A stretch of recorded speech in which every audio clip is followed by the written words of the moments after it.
Hello, welcome to 1000 Words, Stories on the Way. My name is Matthew Clark, and thanks so much for being here today. For the next few weeks, I'll be sharing a series of podcast episodes where I'm introducing you to the essay writers who contributed to my latest book and album, which is called Where the River Goes, Meditations on the Return of Jesus Christ in Story and Song. The album is already out now on all of the streaming platforms, and the book is available on Amazon. You can even get the audiobook on some platforms, including Spotify. For this project, each of these writers chose a song from the album, and then they wrote an essay in response, and that's what became the book. I asked them to enter into a conversation with the song that they chose, and also with the overall story behind the album, which in this third book of the Well trilogy is all about Jesus' final defeat of death and the hope of the coming resurrection and new creation. So if you'd like to hear more about the project itself and how it all came together, I've had more in-depth conversations about it on a few podcasts that you can check out. In fact, I made a playlist on my YouTube channel with all of these podcast episodes that I've been on, as well as some speaking engagements at various conferences. You can go to youtube.com/MatthewClarkNet, all one word, and look for that playlist. And I'll also put a link in the show notes.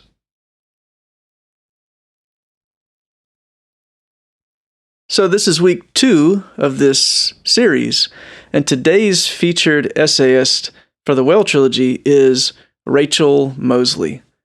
Rachel wrote a wonderful chapter in response to the second song on Where the River Goes. That song is called Today. And the song centers around Hebrews 3:15, which says, "Today, if you hear his voice, do not harden your hearts like you did in the wilderness." The writer of Hebrews is talking about when the rescued Hebrew slaves came out of Egypt and they made it all the way to the border of the Promised Land for the first time. But because they refused to go in, that generation was sent back out into the wilderness until all of them had died. And then the next generation got another chance, and they did enter the Promised Land. So Hebrews is saying, now that Jesus has come, it's like we're all at the border of the Promised Land again, with this chance to go in. So whatever the reasons you may have for hesitation, don't miss out on this. And then the other scripture woven into this song is the Father's pronouncement over Jesus at his baptism by John the Baptist in the Jordan River. And the Jordan River is this same threshold at the edge of the Promised Land that the ancient Hebrews stood at and refused to go in. So now Jesus is at that same threshold, and he is being baptized, and he's going to enter. And the pronouncement over Christ, if we trust Jesus, also then becomes this pronouncement over us by the Father, that we are his beloved children, in whom he is well pleased. And that is the rest, the relief, the peace that we're being invited into through the gospel. And we're told, today, if you hear his voice, don't hesitate, don't miss out on that. So this is the song that Rachel chose, and I really love her approach to the song and her essay. I met Rachel and her husband Stephen back in 2014, I think, at a music festival called Escape to the Lake at Lake Geneva, Wisconsin. She and Stephen are a music duo called the Mosleys, and I just really loved hearing them sing at the festival. And so we ended up connecting, and we've been friends ever since. I've spent a lot of time camping at their house over the years. So Rachel and Stephen write and sing songs, and Rachel is also a wonderful illustrator and a wonderful writer. I've always loved her kind of relaxed, thoughtful, even humorous style. It's really great. So here's a little bit about Rachel from her bio in the book. Rachel Mosley is an illustrator, preschool teacher, half of a musical folk duo, and a sometimes writer. Rachel has parented 5 kids with mostly excellent results, survived one rare and bizarre heart attack, performed at Chastain Amphitheater as the opening act for the 80s band Air Supply, and lives in Santa Rosa Beach, Florida, where she drinks several cups of decaf coffee daily. When not writing or drawing, Rachel can be found reading poetry lately, swimming in the Gulf, or most likely driving carpool. You can find Rachel's art on Instagram. Her handle is Rachel Mosley Draws, and her music on Spotify, The Mosleys. Rachel is a dear friend, and I'm so grateful for the beautiful chapter she wrote for Where the River Goes. So, here is a sample of Rachel's chapter entitled The Father's Joy. Order your copy of Where the River Goes to read the whole thing. Here's me reading a sample from Rachel's chapter.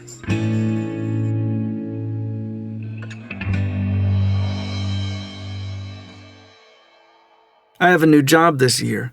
After staying home for many years to raise our 5 wild, red-headed children, I'm an art and music teacher at a small Episcopalian Montessori preschool, not far from my house in Florida. The constant busyness of mothering many children has begun to shift for me here in middle age. Where I was needed every minute, I'm now needed for carpooling primarily, and for carting our active kids up and down the highway to lacrosse, ballet, and all their many activities. Without little ones at home, I began to feel restless and bored in the house, and a bit isolated, and I realized I missed the community that teaching provides. Now I'm teaching little bitty kids ages 18 months to 6 years in a beautiful little school tucked into the Florida pines. At first, the job felt only exhausting, but as I've come to know each child, I find that I really enjoy it. My youngest child, Jane, is now 10 years old, and every time I walk into school to be with these tiny children, I feel giggly inside about how impossibly small they are. How can a person be so small? How can all of these small people learn anything at all, especially art and music? How can each little one have so much personality? How can they have so many different personalities? When Abigail, my first child, was born, we gave her the name because it means the Father's joy, or delight of the Father. As a young mom, I read everything I could about how to parent, and I found that Montessori particularly seemed a fit for my personality and style. One of the things that stood out to me from this early reading seems so simple, that we should smile upon greeting children, that we should be always glad to welcome them, and if we don't feel glad, we should make our voices and faces appear glad, because the children always deserve to be delighted in. Abigail is grown up now, sort of. Tomorrow we will collect her from her first year at college. She's a beautiful young human, creative, hard-working, a kind friend, and devoted sister. When she was born, I took in the message that to raise her to know and love the Lord was the most important job of my life, perhaps my only purpose.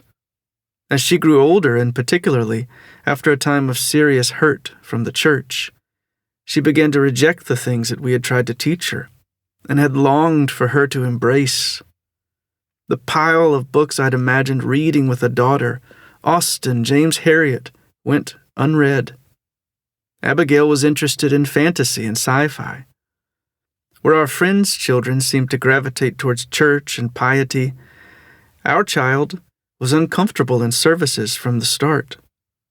Seeing Abigail as a problem to be resolved, rather than a beloved child, was easier than I'd like to admit.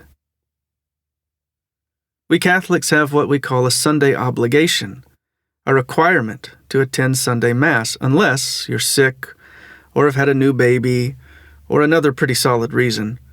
Failure to attend without good reason means you are to go to confession before you receive communion again. Abigail nearly refused to attend. This was hard to navigate. I wondered if I ought to force her, as many of my friends insisted by saying, "As long as you're under our roof." I often ended up bribing her with lunch out after Mass, after asking her to please attend for the family time. She did attend, but she chose to sit outside the church. I was embarrassed, but ultimately decided to sit next to her every Sunday in the courtyard. I felt like this barely counted. Did it count? Sometimes Abigail would wear clothing, a crop top, torn jeans, a band t-shirt, that felt embarrassing to me. I felt really humbled that everyone heading into the church could see that I had failed at my one sacred job, that my child and I were defective and unworthy, that we were outsiders. When I think of this child, and all of my children, and the relationship with God that I hope for them, I want them to know that God's voice is kindness and mercy. So many of the voices our children hear are imposters, loud, angry voices that tell us they're the voice of God. My own heart stiffens up when I hear those false voices. Who can blame anyone for hardening their hearts to harsh tones and to rules imposed without relationship? How can I teach my children that God's voice is the voice of the kindest friend, one who is always with you, no matter your troubles, a voice that you can safely let in? During my first week teaching at the Montessori school, I went to comfort a crying tot, exclaiming to him, "Oh no! What's happened?" Another teacher said, "Nolan has bitten Gracie." I backed away from Nolan, thinking that perhaps I shouldn't comfort the perpetrator. But the teacher said, "Oh no, it's okay to hold him. He is still sad and needs love." This is the thing I love most about the Montessori method of teaching. Its deep focus on kindness and respect for each child's individuality and dignity. If someone is behaving poorly, a teacher may say, "Let's give Lincoln some space and not stare, please." We're giving the child space to emote, ensuring that he retains his feeling of value. There are no bad children in Montessori. While I've seen some children that may cause one to wonder, I've also seen the transformations that have come from seeing a child who repeatedly acts poorly as a child with an unmet need. We meet the need for love without qualification. We help children recognize their individual and unique goodness, and they truly begin to behave differently. And if a child does not behave better in my timeline, my own attitude is transformed toward the child. It isn't disingenuous, even though it is often a choice we have to enforce with some difficult willing within our own hearts. We teachers love the children, and even in the most challenging little Montessori students, we see lots of goodness. We also encourage each other to see goodness, and we can grin secretly at their mischievousness. I've never met a child that I did not come to love, even when at first they seemed to lack any appealing qualities. It's wonderful for me to consider that God takes this same stance toward me, and that it is His natural stance toward me, requiring no hard work on His part. He does not find any of us difficult to love. On Wednesday afternoons at school, the children have chapel. With the little kindergartners, the priests will ask, "Does God know your name?" "Yes." "Does God see you?" "Yes." "Does God see you all the time, anywhere you go, even when you're all by yourself?" "Yes." "Why does God watch you all the time?" "To see if we're being bad," one of the children replied. "Oh no," the priest responded. "God watches you all the time because He loves you so much that He can't take His eyes off you." Many times I have withheld love and affection from my own children or my spouse because I have forgotten that we are never, ever unworthy of it. Somewhere I seem to have picked up the terrible idea that if you want someone to act rightly, you shame them a little bit and withdraw, particularly if what they're doing seems like sin. When I myself am not acting rightly, this is what I imagine God is doing, withdrawing, looking down into his lap, raising his eyebrows, sour-faced, with annoyance. I've experienced this as an adult in the church, and probably I have given this treatment to others. When the women in my church group felt that I was off course during a difficult time, they offered correction and then distanced, when I wanted holding and recognition of my pain. Even when we are in the wrong, we are worthy of love and kindness. It's our due. It is what is owed to the dignity of our humanity. Love is what our personhood demands as children of God.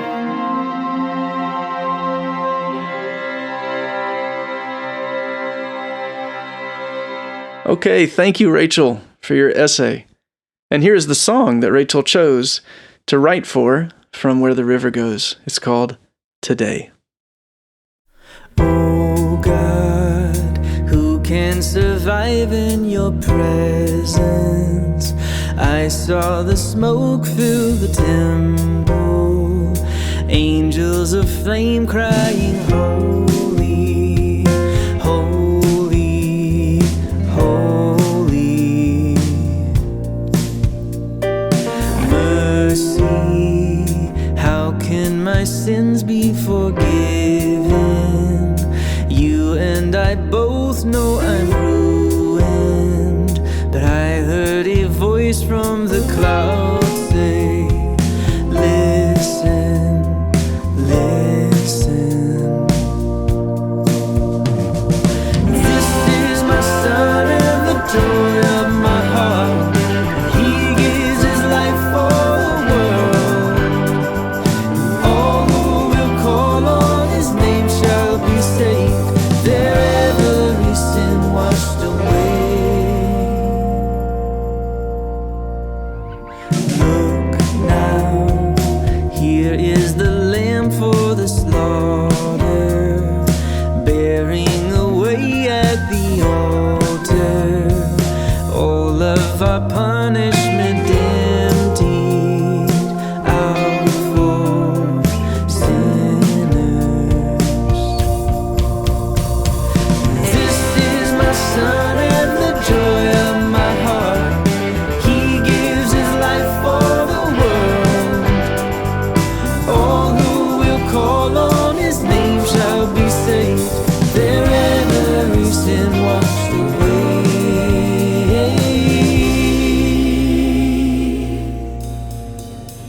The ocean of sin, like a flood across time, passed over his lips till the sea floor was dry.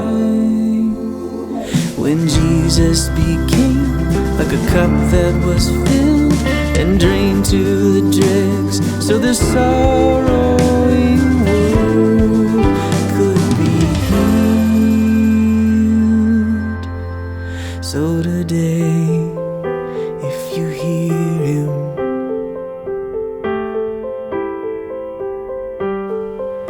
oh today, can you hear him say, this is my son and the joy of my heart. He gives his life for the world. All who will call on his name shall be saved. Their every sin washed away. This is my son and the joy of my heart. He gives his life for the world. All who will call on his name shall be saved. Their every sin washed away. This is my son and the joy of my heart. He gives his life for the world. All who will call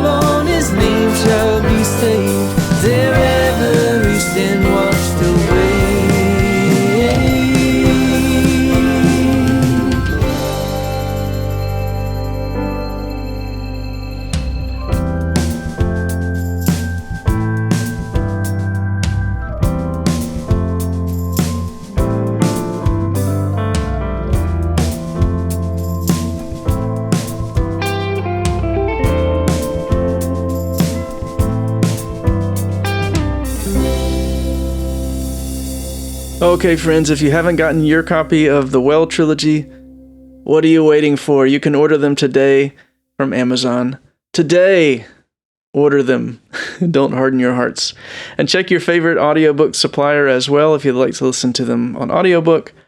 If you enjoy the books or the albums or this podcast, please do share them with someone, leave a review, and subscribe. And lastly, would you consider becoming a patron partner? Patronage is the main way that I'm actually able to continue to do this work. This work of making things like podcasts, songs, and books that make room for people to meet Jesus. If that sounds like something you'd like to support, I would love to have your help and your prayers. Just visit matthewclark.net/partner for more information and to become a monthly supporter. That's all for today, but tune in next week for a reading from chapter 3 of Where the River Goes, featuring accomplished jazz composer and historian Ruth Naomi Floyd. Thanks so much, and I'll see you next time on 1,000 Words, Stories on the Way.